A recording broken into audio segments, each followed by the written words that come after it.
Commissioner Sudhir ರೆಡ್ಡಿಯವರ ಗಮನಕ್ಕೆ. Mangaluru police commissioner Sudhir ರೆಡ್ಡಿಯವರು ಮಂಗಳೂರನ್ನ ನಶೆ ಮುಕ್ತಗೊಳಿಸಲು ಹಾಗೂ ಜುಗಾರಿ ಮುಕ್ತವಾಗಿಸಲು ಸಾಕಷ್ಟು ಪ್ರಯತ್ನಶೀಲರಾಗಿದ್ದಾರೆ. ಅನೇಕ ಜಾಗೃತಿ ಕಾರ್ಯಕ್ರಮಗಳನ್ನು ನಡೆಸುವ ಮೂಲಕ ಯುವ ಸಮುದಾಯದಲ್ಲಿ ಅರಿವನ್ನು ಮೂಡಿಸುತ್ತಿದ್ದಾರೆ. ಕಾನೂನು ಸುವ್ಯವಸ್ಥೆಯನ್ನ ಸರಿದಾರಿಗೆ ತರುವ ನಿಟ್ಟಿನಲ್ಲಿ ಕಾರ್ಯೋನ್ಮುಖರಾಗಿದ್ದಾರೆ. ಅಷ್ಟೇ ಅಲ್ಲ, ಮಾನ್ಯ ಸುಧೀರ್ ರೆಡ್ಡಿಯವರು ಮೂಲತಃ ಆಂಧ್ರದವರು. ಮಂಗಳೂರಿಗೆ ಬಂದ ಮೇಲೆ ದಕ್ಷಿಣ ಕನ್ನಡದ ನೆಲಭಾಷೆಯಿಂದ ತುಳುವನ್ನ ಕಲಿತು ಸ್ಥಳೀಯ ಜನರಲ್ಲಿ ತುಳು ಭಾಷೆಯಲ್ಲೇ ವ್ಯವಹರಿಸುತ್ತಿರುವುದು ನಿಜಕ್ಕೂ ಶ್ಲಾಘನೀಯ. ಸುಧೀರ್ ರೆಡ್ಡಿ ಅವರು ಈಗಾಗಲೇ ಅಂದರ್ ಬಾಹರ್, ಮಟ್ಕಾ ಸೇರಿದಂತೆ ಅನೇಕ ಜೂಜು ಅಡ್ಡೆಗಳನ್ನ ನಿರ್ನಾಮ ಮಾಡಲು ಪಣ ತೊಟ್ಟಿದ್ದಾರೆ. ಆದರೂ ಅಲ್ಲಲ್ಲಿ ಕದ್ದು ಮುಚ್ಚಿ ಜೂಜಾಟ ನಡೆಯುತ್ತಿರುವುದು ಅಮೃತದ ಗಮನಕ್ಕೆ ಬಂದಿದೆ.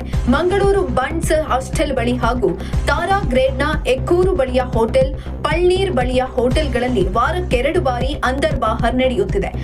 ಅಷ್ಟೇ ಅಲ್ಲದೆ ಕದ್ರಿ ಮಲ್ಲಿಕಟ್ಟೆ ಬಳಿಯ ಫ್ಲಾಟ್ನಲ್ಲಿಯೂ ಕೂಡ ಜೂಜಾಟ ಯಾವುದೇ ಎಗ್ಗಿಲ್ಲದೆ ಸಾಗಿದೆ. ಅಮೃತವು ಈ ಜೂಜಾಟದ ವಿರುದ್ಧ ನಿರಂತರ ಸಮರ ಸಾರಿದ್ದು ಅನೇಕ ಮಾಹಿತಿಗಳನ್ನ ಹಂಚಿಕೊಳ್ಳುತ್ತಲೇ ಇದೆ.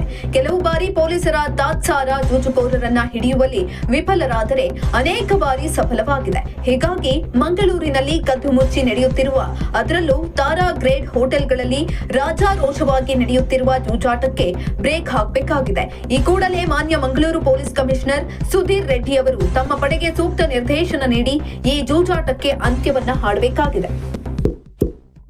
ಇಂತಹ ಇನ್ನಷ್ಟು ವಿಡಿಯೋಗಳಿಗಾಗಿ ಲೈಕ್ ಮಾಡಿ, ಫಾಲೋ ಮಾಡಿ, ಶೇರ್ ಮಾಡಿ.